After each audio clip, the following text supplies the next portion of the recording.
del derecho. El doctor Rodrigo Soto Morales es abogado y doctor en filosofía política por la Universidad Panamericana y la Universidad Navarra respectivamente. Tiene muchas publicaciones, entre las que destacan American Law Review, El origen de los derechos humanos y la seguridad pública, Teoría de la acción social, influencia de Hume en Rawls, y el libro que se va a presentar el día de hoy, La configuración de lo justo en la teoría de John Rawls. El licenciado Alejandro Bernal Rubalcaba es licenciado en Derecho por la Universidad Autónoma de Aguascalientes. Posee una maestría en la Universidad de Barcelona y una especialidad en Ética y Humanismo por la UP. Es profesor de las materias de Teoría del Estado, Ciencia Política y Formas de Estado y Regímenes Políticos. El licenciado Sánchez Testa, Martín Sánchez Testa, es egresado de esta universidad y licenciado en Derecho. Profesor titular de la materia de Justicia y Derechos Humanos, Derecho Constitucional, y actualmente se desempeña en el grupo de asesores del Gobierno del Estado. En primer lugar tendrá la palabra el licenciado Martín Sánchez Testa. Muchas gracias y buenas tardes. Gracias. Gracias, buenas tardes. Nos toca en suerte esta tarde de febrero. ¿Sí se escucha? Nos toca en suerte esta tarde de febrero presentar a la comunidad del libro La configuración de lo justo en la teoría de John Rawls, escrito por un amigo entrañable de esta casa de estudios, el doctor Rodrigo Soto Morales, a quien debemos la primera inscripción en el concurso Philip Jessup, que algunas alegrías ha provocado a la Facultad de Derecho. El libro implica un trabajo complejo y arduo, que no puede ser sino el resultado de largas horas de estudio y de lectura. Es editado por la Universidad Nacional Autónoma de México y fue dictaminado para su publicación por la Comisión Editorial del Instituto de Investigaciones Jurídicas de la UNAM, que ya por sí mismo esto implica una garantía. Se presenta encuadernado, miren aquí está el libro, se presenta encuadernado en rústica, en papel de buena calidad y con letra de tamaño asequible. Contiene 506 páginas que incluyen una introducción, 5 capítulos, 3 apéndices, conclusiones y bibliografía.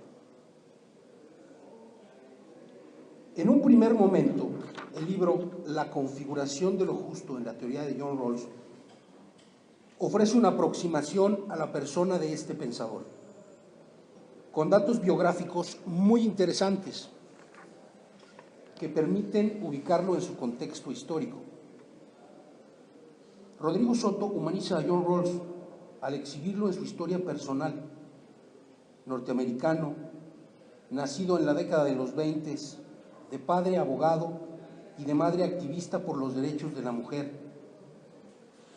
Vivió su infancia en el seno de una sociedad racista. Le tocaron varias guerras y le tocó pelear en la Segunda Mundial. Este doctrinario se inscribe en la Escuela de Liberalismo y desde ahí lanzó desde una prestigiosa pero elitista Harvard su teoría de la justicia y otros trabajos. El pensador que nos ocupa trató de ser sacerdote, pero sus propias vivencias, aparentemente de la guerra, lo alejaron de la religión. Este aporte biográfico del pensador a mí me parece que es muy interesante y nos aporta mucho conocer quién es la persona de quien vamos a leer el pensamiento.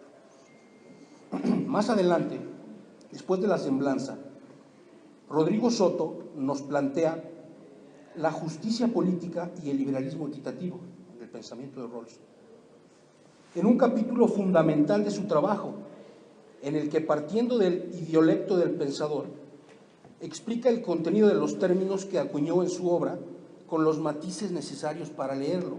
Si nosotros ahorita empezamos a leer a John Rawls, a lo mejor no vamos a saber a qué se refiere con algunos de estos conceptos idiolécticos. Pues Soto nos los aclara. Luego se abordan los conceptos fundamentales de su construcción racional, la posición original, el velo de la ignorancia, el equilibrio reflexivo, el consenso entrecruzado y el pluralismo razonable, que constituyen los pilares sobre los que reposa la justicia como equidad, y que estoy seguro nos va a explicar en unos momentos el doctor. En posterior capítulo se trata el método y la epistemología rawlsiana. A este respecto yo quiero decirles que en todo el libro Rodrigo Soto aporta una armonización del pensamiento del autor que preconiza, armonización en el tiempo.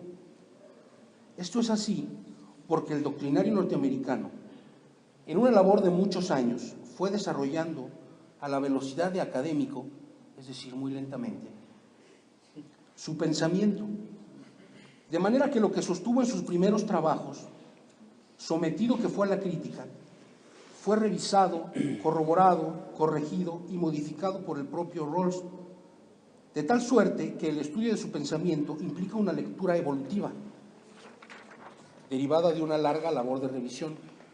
Y esto es lo que nos ofrece Rodrigo Soto.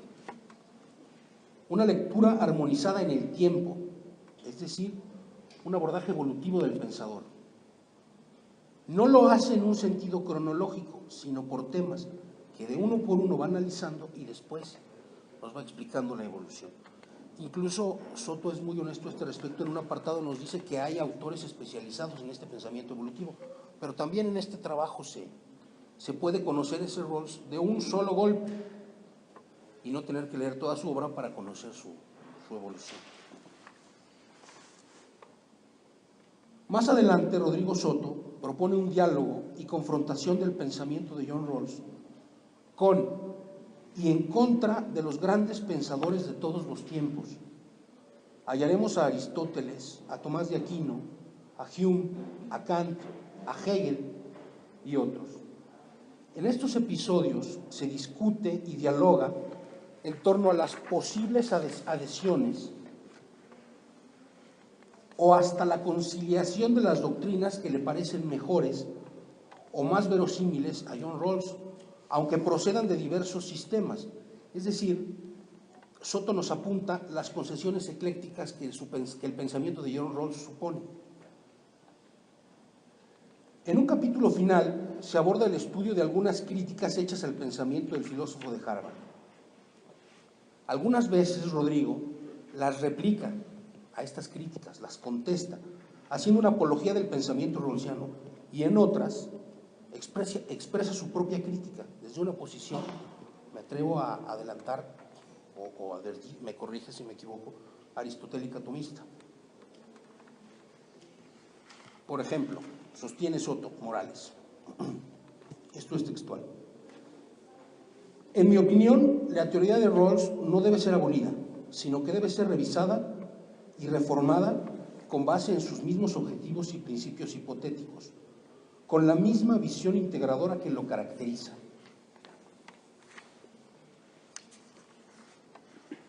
Respecto de las conclusiones del trabajo de Rodrigo Soto, quiero destacar la primera y la segunda. Dice la primera conclusión: la obra de John Rawls supuso una renovación de la filosofía política y una acertada crítica al utilitarismo dentro del liberalismo atemperado. Después de casi un siglo de vivir creyendo ciegamente en los dogmas del liberalismo clásico, la desilusión era patente. En ese mismo tenor, me voy a permitir citar a otro pensador, a un filósofo personalista que se llama Emmanuel Mounier, que sostuvo: hay por hacer todo un psicoanálisis de ese individualismo cuyo lenguaje, sublimado en términos de libertad, de autonomía, de tolerancia, ha encubierto el brutal reinado de las competencias y de los golpes de fuerza. Tales son las sociedades creadas por el liberalismo y por las únicas auténticas potencias que él haya liberado. Esto parece que es crítica a Rawls, aunque no lo es. Todo lo demás es construcción de juristas bonachones, desbordados por las fuerzas que ellos no quieren reconocer. Ellos creen haber encontrado una soldadura entre esos seres desmembrados en el intercambio de sus voluntades libres. Hace 100 años que estamos viendo en Francia cómo el legislador corre detrás de la realidad con su pequeño contrato comodín, necesario, suficiente para establecer un derecho. Necesario, suficiente. Qué seguridad bien amartillada, qué armonía tranquilizadora, con qué corazón apaciguado voy a poder demostrar a ese obrero en paro que es por libre contrato de trabajo, por lo que él tiene a su cargo que alimentar con 8 francos al día a la pequeña familia que su feliz suerte le ha deparado. O a ese soldado japonés que es por libre contrato de sociabilidad, por lo que él acepta matar chinos, y a los huéspedes de aquella sonriente prisión de Ginebra que un día visitaba Rousseau. ¿Cómo los voy a convencer de que sus cadenas son la más asombrosa creación de su libertad, como crítica al contractualismo? Dejad hacer, dejad correr. Dejad hacer, dejad correr al más fuerte. Ese es el régimen sin alma ni control. En ese régimen sin alma ni control, la propiedad es el robo. Los contratos son establecidos entre personas desiguales en poder. El obrero ante el contratista, el viajero ante la compañía ferroviaria, el contribuyente ante el Estado no forman asociación. Uno tiene al otro a su disposición. La sociedad contractual se ha convertido en una sociedad mendaz y farisaica que recubre la injusticia permanente con una apariencia legal. En la segunda conclusión del libro, Rodrigo Soto sostiene lo siguiente, un poco armonizando lo que acabo de leer. Dice Soto: el intento de John Rawls es digno de admirarse. Su valentía reside en el hecho de desafiar la imperante concepción individualista, la concepción utilitarista, buscando no perder de vista un tono humanista, manteniendo un individualismo. Y lo hizo John Rawls desde Harvard, desde Estados Unidos. No estoy seguro de que la oferta de John Rawls, lanzada desde un liberalismo moderado, aunque sí es una oferta crítica al utilitarismo, y sí es una crítica al individualismo, no estoy seguro de que alcance para justificar esa otra crítica lanzada desde el personalismo. Probablemente se medirá desde la perspectiva de John Rawls que el personalismo es también una doctrina comprensiva y que por tanto quedará incluida en el pluralismo razonable de la teoría de la justicia, que pretende ser neutral, como todo el pensamiento de John Rawls pretende ser neutral, quien tanto sacrificó con tal de alejarse de la metafísica. Ante ello termino citando a un filósofo y diplomático libanés, Charles Malik, partícipe en la elaboración de la Declaración Universal de los Derechos Humanos, y con esto vinculo la presentación de este libro con la otra presentación del libro que hicimos hace un año, de otro de los profesores, Pedro de Jesús Pallares, que tradujo el libro de Marianne Gleto, Un Mundo Nuevo. Pedro de Jesús Pallares lo tradujo y aquí lo presentamos. Bueno, con esto vinculo las dos presentaciones y cito a Charles Malik, que en un debate sostuvo esto: cualquier cosa que diga, señora, tiene presupuestos ideológicos, y por mucho que usted quiera ignorarlos, están ahí y se pueden esconder o se pueden traer a la luz para verlos bien y poder criticarlos. Muchas gracias. Muchas gracias a ti.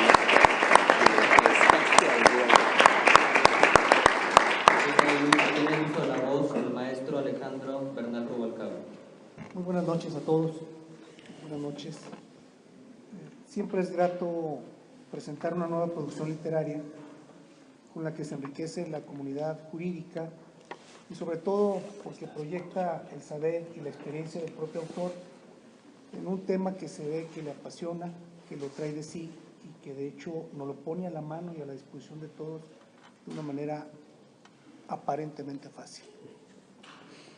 Pero aún es más satisfactorio estar aquí con ustedes cuando, además de esta prosperidad académica que encierra cada una de estas páginas de este libro, donde se desarrolla a través de un lenguaje claro y preciso y de una manera fresca y didáctica que hace al lector un auténtico cómplice de las propias ideas, donde lo hace a veces contravenirse a las mismas, y es un libro que yo le llamo retador.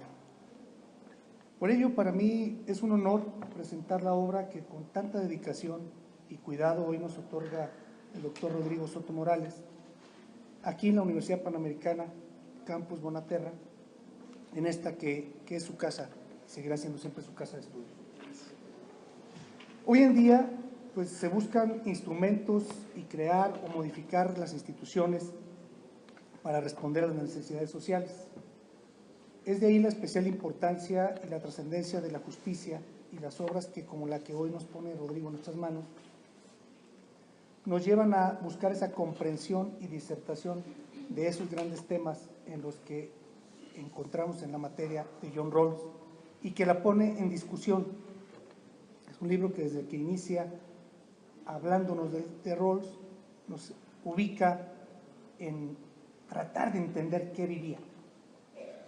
El doctor Rodrigo Soto Morales, con el amplio conocimiento que posee tanto en la ciencia jurídica como en la filosófica, acaudalada en los años que ha dedicado incansablemente al estudio y a la vez a la generosa transmisión de su saber en numerosas generaciones de estudiantes de diversas instituciones de estudios superiores, hoy comparte con la comunidad universitaria de Aguascalientes, de esta universidad, de la que sus miembros hemos sido testigos de su fiel vocación y su dedicación, y ello se evoca y se transmite en su reciente obra La configuración de lo justo en la teoría de John Rawls. Les comento que tengo el gusto de conocer al autor desde hace más de 15 años aproximadamente. Fue esta casa de estudios la que nos permitió conocernos y construir una amistad que hasta la fecha perdura. Y, estimado Rodrigo, agradezco la gentileza y tu gesto de amistad por invitarme a presentar tu libro, que para mí es un gran honor. Un agradecido soy yo. Considero que para leer el libro del doctor Soto Morales se deben partir de dos grandes premisas. Dos grandes premisas generales que desde mi punto de vista el lector debe considerar. La primera, a saber, la primera, nos convoca por medio del título de su obra a conocer a uno de los autores contemporáneos de mayor trascendencia en la filosofía jurídica y política del mundo. Y resulta un referente obligado sobre el contexto del entendimiento de la justicia en la conformación de las relaciones de la sociedad, sobre todo en este mundo actual y globalizado, donde el gobierno norteamericano pues es el gran promotor de esta ideología.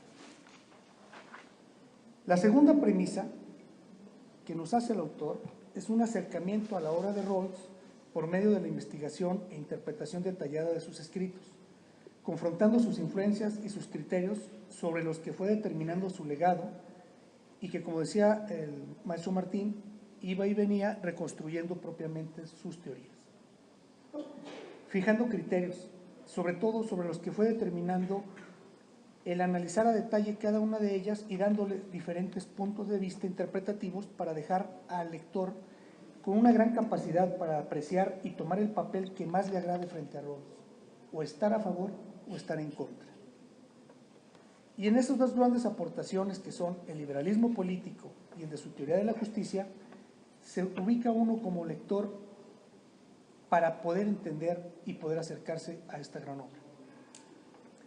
A partir de estos dos grandes apartados generales en que desde mi punto de vista personal se debe ver en términos generales el libro del maestro Rodrigo, el doctor Soto Morales, como platicaba anteriormente, nos reta a conocer esta configuración de lo justo en la teoría de John Rawls. Así las cosas, el autor nos lleva en su obra por medio de 5 capítulos a conocer a Rawls, conocimiento que se puede apreciar, discúlpenme nuevamente, en dos grandes divisiones. La primera de ellas, donde abarca los 3 primeros capítulos del libro, en donde el estudioso o el lector podrá encontrar y conocer de manera exhaustiva el razonamiento desde la persona que es John Rawls hasta el pensamiento acabado y cómo se fue conformando por el paso del tiempo en su formación académica. Y sobre todo, cómo fue detallando los dos grandes elementos que retoma mucho aquí el maestro Rodrigo, que son el tema de la justicia y el liberalismo. Cómo fue su metodología de investigación y las influencias que se presentaron en su pensamiento. Bajo esa metodología se muestra al lector a Rawls como el humano, que es un teórico que entiende e interpreta cosmovisiones para la construcción de su obra y la defensa de sus propias formas de ver esa justicia y esa libertad.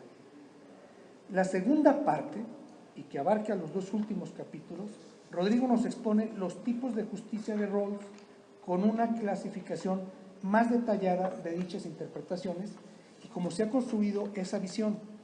Y sobre todo, se muestra como un gran compromiso con su rigor intelectual. En el último capítulo, Soto Morales nos acerca a los exponentes críticos del maestro Rawls, nos los describe, nos pone sus posturas y además nos hace entrar en ellos y luego él nos los explica, mostrando con ello que pese a su admiración sobre el autor, debo entenderlo, al que dedica su investigación, nos muestra pues una ética en su exploración enriquecedora, haciéndonos ver a los oponentes del maestro harvariano, algunos, cómo son y cómo presentan esas posturas. De los significados de todas y cada una de las interpretaciones de John Rawls sobre la conformación de su pensamiento, de los autores que influyen en su interpretación de la justicia, por qué el contractualismo lo conserva como vigente en la construcción de la justicia, cómo esa justicia debe tener como fin la felicidad del ciudadano, cómo Aristóteles, Santo Tomás, Kant, Rousseau, Hegel juegan un papel preponderante en la conformación del pensamiento de este jurista, lo que nos hace ver ese valor fundamental que, como dijera Norberto Bobbio, para explicar nuestro contexto actual basta releer siempre a los clásicos. Y sí, y si Soto Morales nos hace ver con facilidad de escritura y con su capacidad de síntesis cómo Rawls fue siendo empapado por ciertos autores hasta construir sus propias interpretaciones y su aportación de la justicia, de las relaciones del individuo y sus gobernantes, y cómo éstas influyen en nuestro entorno y cómo día a día se redefinen, considero que una de las grandes aportaciones de la obra que hoy comentamos es acercarnos a la labor de Rawls desde un punto de vista accesible, claro, sencillo y con un alto rigor académico que no deja duda del interés del autor por acercarnos a uno de los autores contemporáneos que está vigente en gran medida porque es un referente tanto en Estados Unidos como en Europa. El segundo apartado, en el que un servidor divide el libro, como ya lo mencioné, son los capítulos 4 y 5, donde más a detalle nuestro autor nos explica cómo Rawls construye su concepto de justicia y el carácter interpretativo a partir y partiendo de Aristóteles, Santo Tomás, Kant, Rousseau y Hegel, lo que nos lleva otra vez a entender los diferentes tipos de justicia y cómo construye la propia desde un punto de vista apegado a la realidad, si es que así lo podemos llamar. En esta parte final del libro se encuentra una gran riqueza en la investigación de Soto Morales, en lo referente a la aportación de Rawls al mundo contemporáneo y cómo debemos interpretar a este autor desde sus diferentes posturas, incluidas las críticas que le hacen desde el punto de vista personal de ver las atribuciones a la justicia. Después de lo anteriormente comentado, concluyo que la lectura del libro nos invita, por qué no decirlo, nos reta, nuevamente lo vuelvo a insistir, no solo a interpretar a Rawls, sino a retomar nuestra formación de filosofía jurídica adoptada en nuestra formación académica.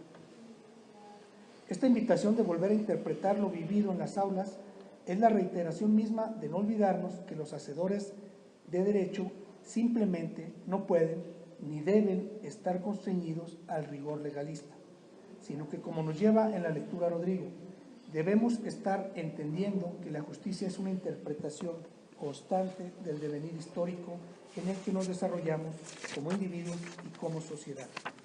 Acercarnos a Rawls es no olvidarnos del más amplio sentido de justicia y de que los seres humanos constantemente están interactuando y luchando en sociedad en la construcción de mejores escenarios que, como dijera Rawls, en pos de una felicidad colectiva. No sé si esto se asemeja al Pacto por México, pero pudiera ser una idea. Con la lectura del libro se revalora y contextualiza lo que hoy vemos en nuestro entorno. Nos invita a observar qué hacemos y dejamos de hacer en pos de nuestra libertad y en la construcción de la justicia. Resulta totalmente actual, así nos lo hace ver y nos lo hace sentir el autor, porque los momentos que hoy vive México, por así decirlo, o el mundo, nos hacen ver la necesidad de valorar el papel del ser humano en el plano de igualdad y equidad en la búsqueda de esa justicia, como bien decía aristotélico tomista Martín Sánchez. Es aquí la riqueza del libro de Soto Morales, que nos hace ver la necesidad de que como seres humanos valoremos y validemos en los hechos la construcción del mejor entorno social, que tengamos elementos de criterio aplicables a la realidad. Esto nos invita a conocer en qué plano nos encontramos, cuál es nuestra relación en la interpretación de la justicia, qué hacemos para ella en el plano diario desde cada una de las trincheras que nos toca desarrollarnos. Para quienes son gobernantes, les traza un camino ético de cómo debe ser entendido el valor de la libertad y de la justicia, y cuáles son los parámetros que se deben seguir para lograrlo. No puede haber cargas ideológicas ni comprensivas, como dijera Rawls, que dejen de lado lo que todos debemos entender y hacer entender como justicia, construir proyectos comunes donde nos encontremos todos identificados, sacrificando quizá una carga ideológica que tenemos que dejar de lado. Así pues, la combinación de años de investigación y la docencia se encuentran plasmados en este libro, que será un referente no solo para los jóvenes que estudian la carrera de Derecho ni Filosofía, sino para todos los que interesados en la vida jurídica, política y social del mundo o de México. Podemos pues entonces apreciar un libro, una lectura obligada para encontrar valores universales, imperativos, de la conducta de todos y de cada uno como seres humanos, hoy que parecieran estar en desuso o desgastados. Habla de los ciudadanos que están obligados y estamos obligados a entender, pero sobre todo a actuar para hacer una mejor justicia diaria y para mejorar nuestra convivencia en sociedad. Finalmente quiero agradecer a la Universidad Panamericana, a sus directivos por esta invitación y finalmente no me queda más que felicitar al doctor Rodrigo Soto por esta espléndida aportación a la comunidad con la que se nutre la bibliografía jurídica y agradecerle nuevamente que me haga partícipe de este gran éxito que, como decía Martín, si ya lo reconoció el Instituto de Investigaciones Jurídicas de la UNAM, es que es obligatorio leerlo para todos los que nos encontramos aquí y sé que seguirán muchos éxitos y continuarán. No sé si nos sigas invitando, pero te estaremos leyendo. Muchas gracias, buenas noches.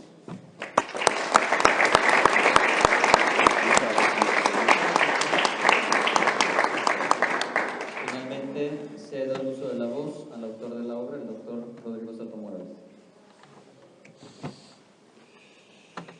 Bueno, pues primero quiero empezar con esta frase popular que quizás muchos ya han escuchado, que en las presentaciones de libros y en los funerales es donde se conoce a los amigos. Y la verdad es que quiero agradecer primero a Martín, que durante los días previos estuvimos en comunicación y me asombró la agudeza, la rapidez y pues el contexto con el que agarró inmediatamente mi línea dentro de la narración. No solo leyó el libro, sino que lo desmenuzó, lo confrontó conmigo y efectivamente descubrió el planteamiento de fondo y cuál es la filosofía que realmente me inspira. Lo hizo de una manera muy brillante. Y Alejandro, igual, ¿no? Con esa pasión política que le ha caracterizado, con ese testimonio político de una política técnica, con esa vocación al servicio público que en tantos años ya ha demostrado, pues el que se haya confrontado con un autor con Rawls y en las primeras impresiones haya también demostrado ese interés y esa, me atrevo a decir, forma de aterrizarlo al fenómeno político mexicano actual, pues no deja más que sorprenderme y seguir aprendiendo de Rawls juntos. Y al fin y al cabo, un libro pues sí, es una manera de comunicarnos con los demás, se dice a veces de trascender, una vez que muramos nos podrán seguir leyendo, pero yo creo que es más rico y salgo ganando mucho pues, de una amistad que se traduce también en un confronto académico con los dos grandísimos profesores que tengo aquí a mi lado. Y continúo con los agradecimientos, pero que se tienen que entender en un flashback histórico. En el año 2001, yo tenía un año de egresado, vine a parar por cuestiones profesionales a Aguascalientes. Me acuerdo estar un domingo comiendo en Guadalajara con la típica familia tapatía y decirles que me iba a Aguascalientes a trabajar. Parecía que hubiera dicho que me iba a Kiev. Y sobre todo mi madre, me acuerdo. Hoy es testigo, uno de los aquí presentes, cuando le hablaba a Pastor Dan en la mañana, que se me olvidó hablarle el domingo, ya te imaginarás.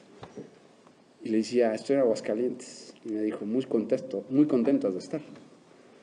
Y efectivamente, la verdad es que estoy muy contento porque esta es una gran tierra. Y he podido comprobar que a través del paso de los años, el lema de su escudo se hace realidad, ¿no? Y se mantiene en la realidad. Llegué pues con la ilusión del que acaba de salir de la carrera, con una experiencia profesional corta en un despacho penal en Guadalajara, después de una becaría en un tribunal colegiado de circuito, y me encuentro con personas que confían en mí, que están aquí presentes, personas que me dan la oportunidad de iniciarme en la labor académica y administrativa dentro de una universidad y después también en esta misma institución en el ámbito jurídico práctico. Nos toca en aquellos entonces agarrar el despacho jurídico gratuito. Martín nunca dejó de apoyarnos, aún en los casos más espinosos de litigio. En la formación del personal político, el gobierno del Estado, donde Alejandro y Gustavo también estuvieron siempre apoyándonos. Y me encuentro una comunidad no solo floreciente, sino muy viva, con un amor a la verdad, con un amor a la justicia. Y puedo decir que ese algodonazo me flechó para quedarme muy clavado, y espero así sea hasta el resto de mi vida, en el ámbito académico. Yo les suelo decir a mis alumnos que a los abogados nos pasa un poquito como los médicos, que hay que estudiar mucho. Si se ejerce bien la profesión, pues también hay que practicarla, porque de la práctica se aprende, pero bueno, los primeros años de teoría y de formación intelectual son fundamentales y para profundizar se necesita tiempo y codos. Y a veces la práctica acaba asfixiando esa inquietud intelectual. Yo no tuve la oportunidad durante mi carrera de dedicarme tiempo completo al estudio hasta que hice el doctorado, hasta que empecé este trabajo. Y ahí me di cuenta que vale la pena colgar un rato, por un tiempo, todo lo demás y dedicarse a pensar. Y tengo aquí frente a mí otro profesor que también apostó en ese sentido, el doctor Manuel Magaña, y se ve el derecho desde otro punto de vista. Y luego tuve la gracia de Dios de poder estudiar una segunda carrera en filosofía, que eso me permitió ver el derecho desde otra atalaya, desde otra trinchera, y ver que el derecho tiene sus límites, que la política tiene también sus posibilidades, y que la filosofía nos explica de una forma muy completa cómo se pueden armonizar ambos. Y Rawls lo hace.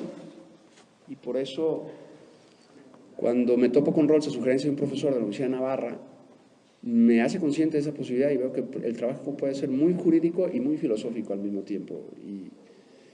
Y aprendí de él. Al principio del libro seleccioné una frase de las muchas que tiene en sus libros. Dice, siendo las primeras virtudes de la actividad humana la verdad y la justicia, no pueden estar sujetas a transacciones. Y aunque no comulgo de forma completa, como bien ya lo han señalado aquí los dos profesores de una manera muy concreta y muy aguda, con su planteamiento filosófico global, admiro en él su amor a la verdad y al rigor científico. No puedo comulgar con Rawls porque partimos de dos puntos filosóficos completamente opuestos. Yo sí creo en la metafísica como una ciencia integrante, parte de la filosofía, como un núcleo para conocer la realidad en la ontología, y Rawls no lo puede aceptar. Y entonces empezamos el camino desde dos puntos muy diferentes que nos tienen que llevar a destinos diferentes, porque la dirección también se traza de forma diferente. pero su tesón, su honestidad intelectual y su apertura para ir en contra de un pensamiento que lo envolvía todo en su sociedad de aquel entonces, como era el liberalismo y el utilitarismo, es una valentía y una honestidad intelectual brutal. Y hay que entender eso. Hoy vemos cómo la Corte inicia una 10ª época que no está marcada por una forma de pensamiento jurídico, y no olvidemos que la doctrina es fuente de derecho. Y cuando leemos el artículo 14 constitucional, en su último párrafo dice, ya falta de esta, los principios generales del derecho. Y yo le pregunto a mis alumnos, ¿y eso qué es? Sino filosofía. Y como se citaba a Munier hace un momento, no podemos estar libres de ideología. La neutralidad no existe. Factualmente es imposible. Desde que nos confrontamos con el mundo y con las personas, casi de manera instantánea nos formamos una opinión sobre ello. Y si somos abiertos, lo que hacemos es reflexionar y profundizar sobre ello para tomar una postura. Pero si la neutralidad fuera una realidad, al menos desde el punto de vista del derecho, la justicia no sería posible, porque no podríamos dar a cada uno lo suyo. No podríamos encontrar qué es lo suyo. Y Rawls le entra al toro.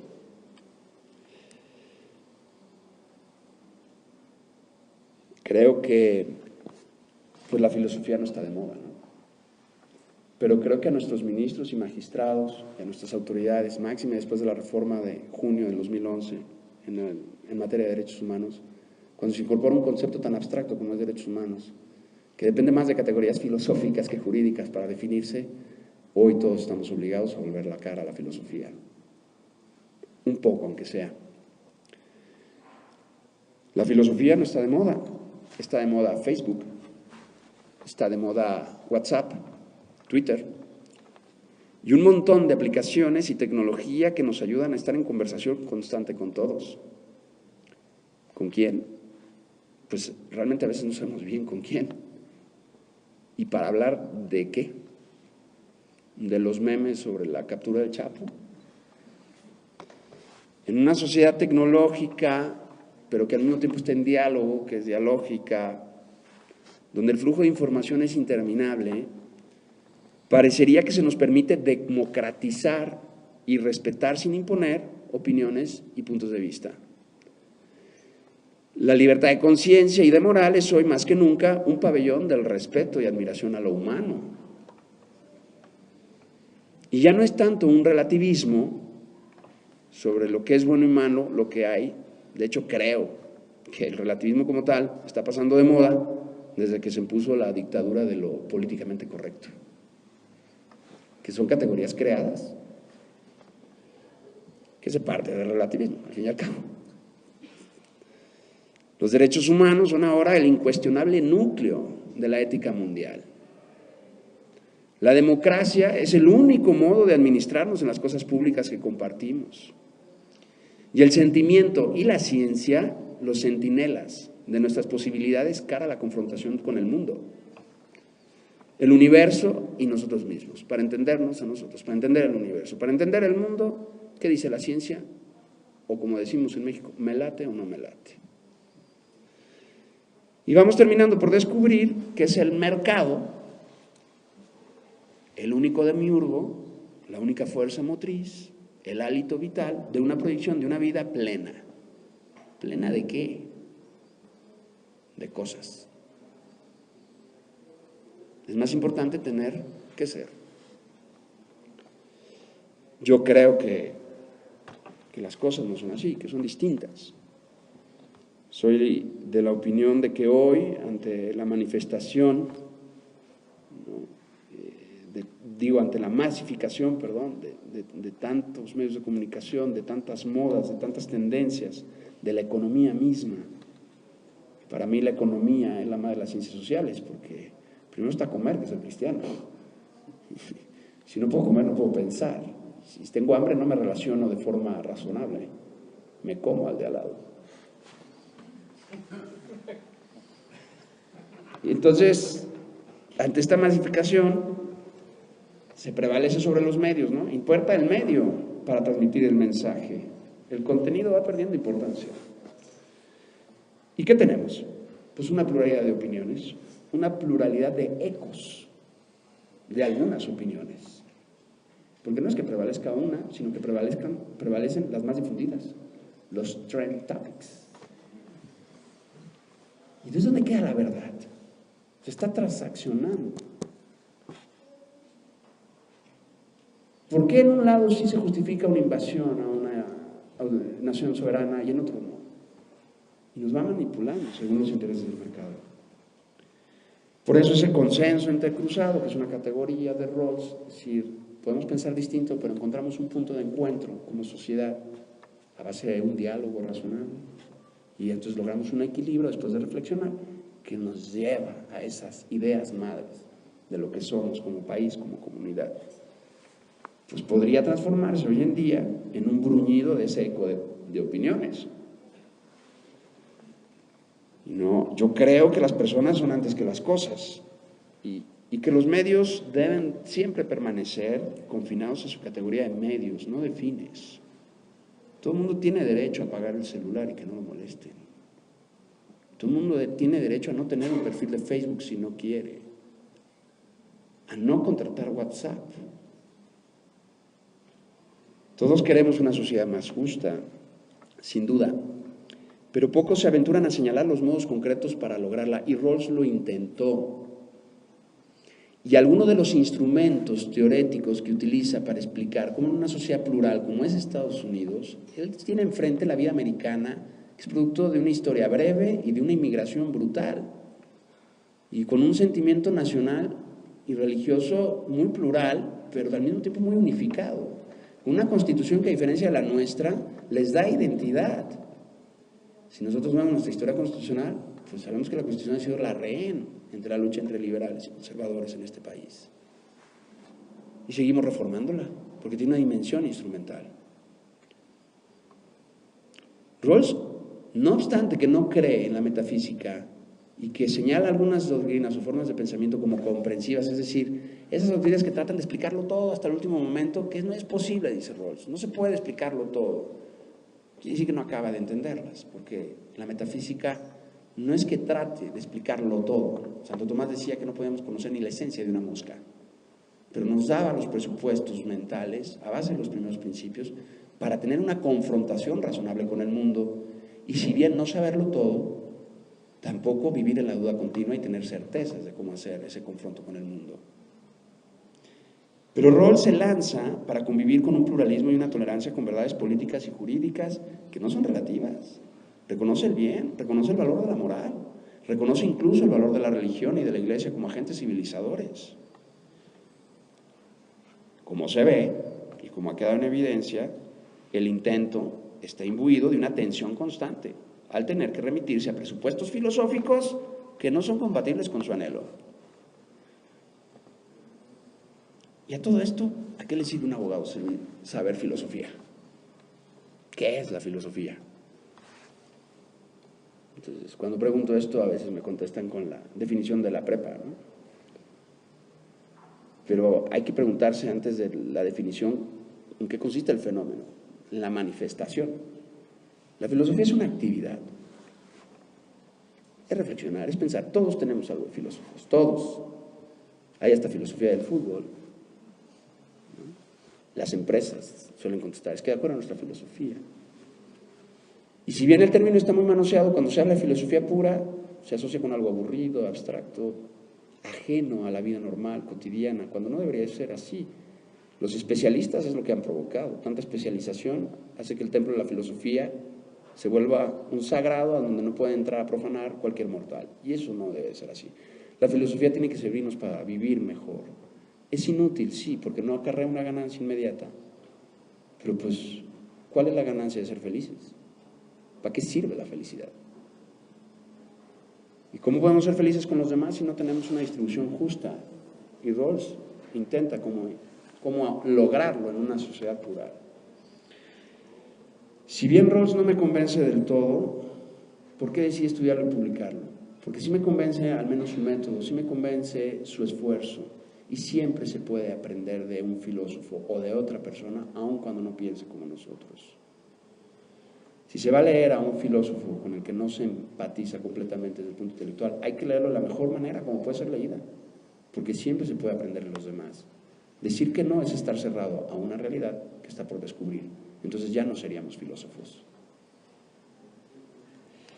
Termino, pues, agradeciendo, ¿no? Primeramente a la Universidad Panamericana. Ahí estudié, pude ser presidente de la sociedad de alumnos, pude ser su profesor, pude ser coach en concursos. No solo he encontrado alumnos y colegas, he encontrado verdaderos amigos, porque la providencia sí lo ha querido. Pues ya puedo decir que he sido y soy profesor de los 3 campus. Conozco Guadalajara bien, conozco Aguascalientes muy bien, conozco México muy bien, pero los que me conocen saben cuál es la que tiene el lugar especial. En ese sentido, aquí empecé y esta es la primera presentación que hago del libro. Yo creo que no es casualidad que sea así. Doy gracias claramente también pues a mis alumnos que ahora son mis colegas. Aquí empecé a dar clases y aquí tengo varios alumnos que cuando yo tenía escasos 22 años y me estrenaba como profesor, no solo aguantaron mis errores, no solo reprobaron mis exámenes, sino que aprendieron de verdad más allá del número de la calificación y ahora son mis patrones cuando cuestiones académicas se trata. Sin duda, pues agradecer a mi familia, a mis padres, a mis hermanos, que no están hoy aquí presentes y que mientras viví aquí nunca vinieron a visitarme. Y en cuanto les dije que me iba a vivir a Europa para estudiar un doctorado, dije, ahora sí se va a armar. Y en el mismo escenario de una comida familiar de domingo, pues ahora me voy a estudiar a Europa. Ah, muy bien, nos vemos en 6 meses. De lo que se perdieron. Mis hermanos, a los miembros del despacho de abogados en el que trabajo, Soto Risolve, que también han sido muy comprensivos, me han ayudado mucho en ese traspaso que no ha sido sencillo de una vida 100% académica a una vida práctico-académica. Y más en la especialidad en la que me estoy desarrollando ahora, que hay quienes nada más anunciarla se ríen un poco, pero cuando llegan las facturas se dejan de reír. Y bueno, claro está, adiós, ¿no? Pues porque yo creo que el estar aquí 15 años después, amigos, profesores, pues no solo es una conclusión lógica del devenir de la historia, ¿no? Porque no solo estamos, sino que estamos con la gente que nos estimamos, porque el cruce de nuestra vida nos ha enriquecido mutuamente y porque creo que sin su intervención y sin su guía y su acompañamiento esto no sería posible. Yo creo que la Universidad Panamericana, Campus Borlaterra, es uno de esos milagros que se ven y que se tocan y que no siempre se tocan en esta hermosísima biblioteca, en este hermosísimo campus, sino de todo en cada una de las personas que pasamos por estos ladrillos. Lo importante no es la jaula, son los pájaros, y he tenido la oportunidad de comprobar que aquí realmente se cambian vidas, empezando por la mía. Muchas gracias a todos los que han venido hoy a la presentación. La lectura del libro es retadora. Si no se vende en librerías, al menos en farmacias como antiinsómico, creo que podría tener éxito. Pero si se intenta volver a la filosofía a través de un libro como este, que tiene mucha relación con el derecho, creo que se podrá aportar a tener una mejor labor en el litigio, en la jurisprudencia y en la gestión de la cosa pública, sin duda. Muchas gracias por su paciencia a todos y cada uno de ustedes y quedo a sus órdenes. Muchas gracias.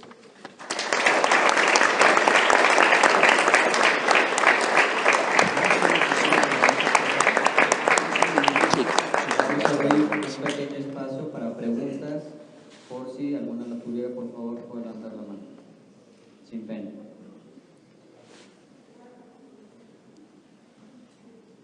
Bueno, si no hay preguntas, las preguntas, bueno, perdón, adelante. Buenas tardes, buenas noches. Preguntarles, entiendo por lo que me dejaron los dos presentadores, que hiciste una revisión crítica de aquellos, o más bien, hiciste revisión de la crítica que se hizo respecto de la obra de Rawls, y particularmente si tienes algún comentario, particularmente en el caso de Robert Nozick, en el anarquismo, Estado y utopía, si no me recuerdo, me parece que es una crítica bastante fuerte sobre Rawls, y si tuvieras alguna reflexión también sobre Ayn Rand, por ejemplo, que también tiene una posición bastante crítica al respecto. Bueno, de Nozick sin duda te puedo decir que es el primer crítico, ¿no? En teoría Estado y utopía, como buen comunitarista, se lanza contra Rawls y es el que alimenta después a gente como Michael Sandel, por ejemplo, que eso está hoy muy de moda, ¿no? Pueden ver sus lecciones de teoría de la justicia en YouTube, ¿no? Y entonces Nozick lo que hace es que, siendo colega de Rawls, estando casi pared con pared, fíjate lo que es el ejercicio académico, ¿eh? Rawls le entrega el manuscrito de Teoría de la Justicia. Entonces Nozick le dice, está brutal, y te voy a destrozar, después de que lo lee. Y entonces eran amigos, eran muy buenos amigos. Pero Nozick tenía ese compromiso comunitarista que era incompatible con la propuesta rawlsiana, porque Rawls salvaba al sujeto dentro del planteamiento general de Nozick, ¿no?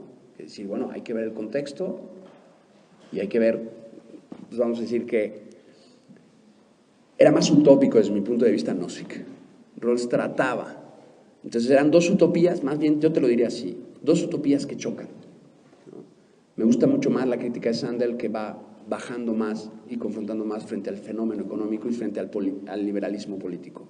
¿Dónde creo que Nozick se queda corto? Acuérdate que hay dos Rawls, el de Teoría de la Justicia y el de liberalismo político, exactamente. Si yo recomiendo leer a Rawls, diría, número 1, hay que leer mi libro. Número 2, liberalismo político.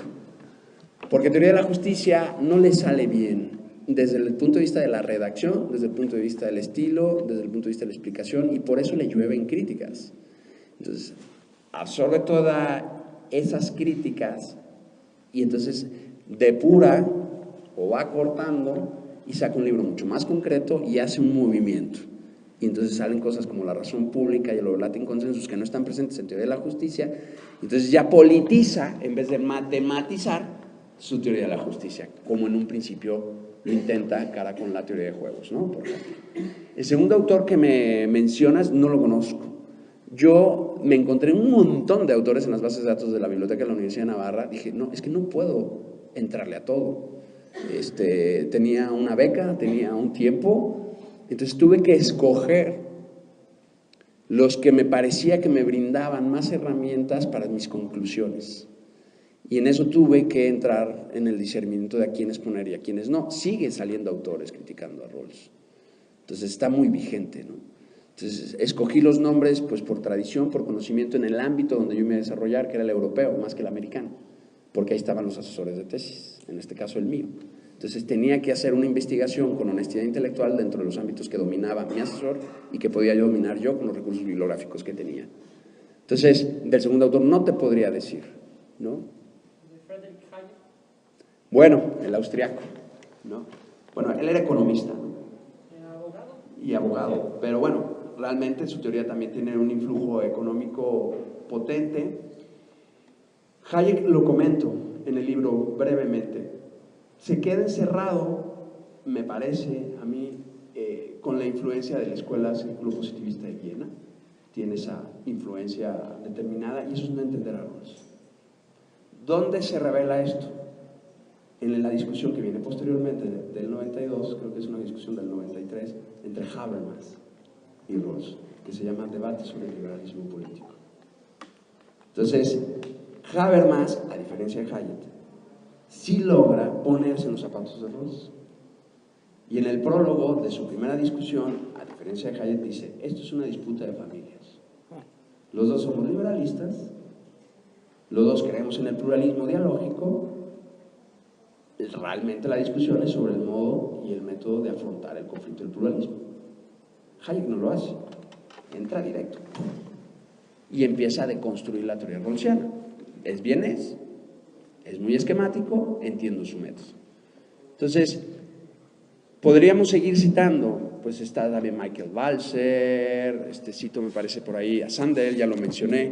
Entonces, el problema de Rawls es ese. Yo creo que con esto acabo de contestar tu pregunta, porque me puedes seguir diciendo, y fulano, pero yo creo que es interesante que Rawls no dejará de ser polémico por dos razones principales, o porque no se le ha entendido bien, o porque, y esa es mi opinión, dejó muchos cabos sueltos. Su último libro, El derecho de gentes, no está tan bien logrado, porque se mueve al ámbito internacional y no logra compaginar. Una parte interesante creo que del libro, y creo que pocos lo dicen, es que yo apuesto por un Rawls mucho más hegeliano que kantiano. Y mandé hace poco a una revista colombiana un artículo y me hicieron pomada en el arbitraje. y me dieron derecho de réplica y me aprobaron el artículo.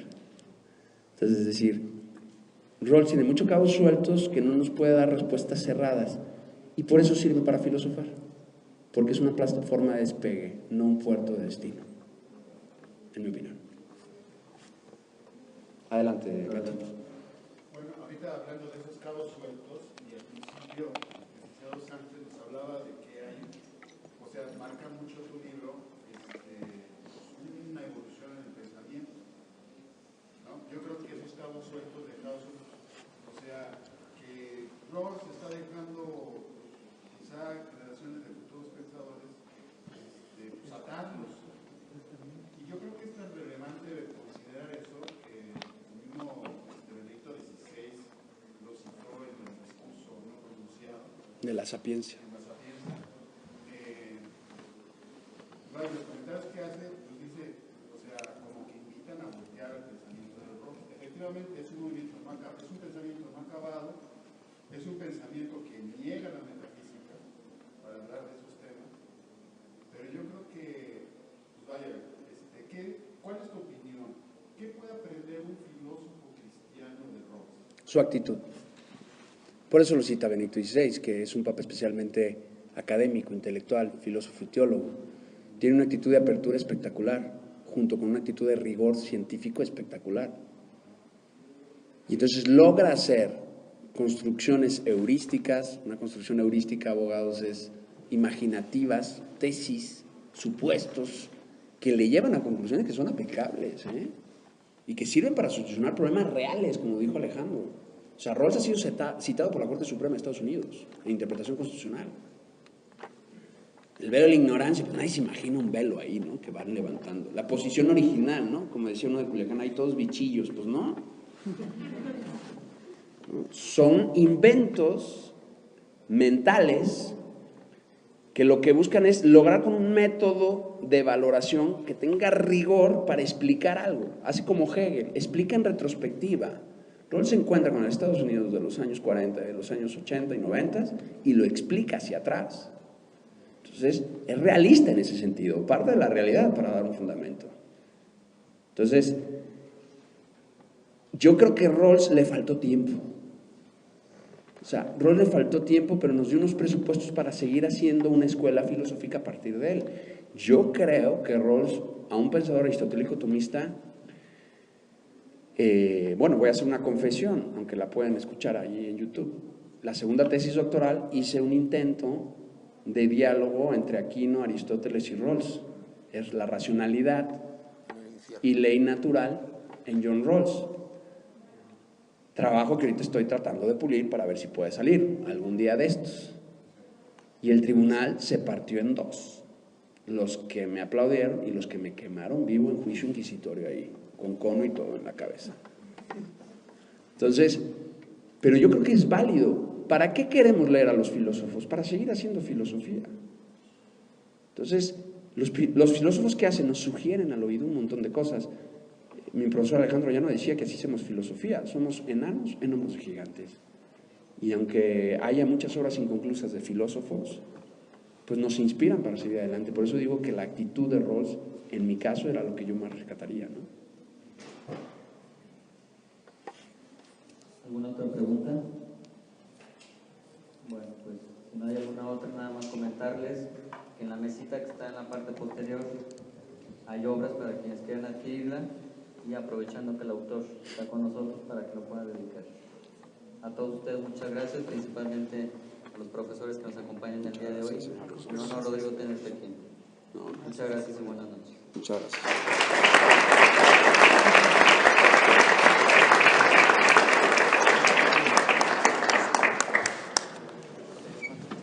310 pesos.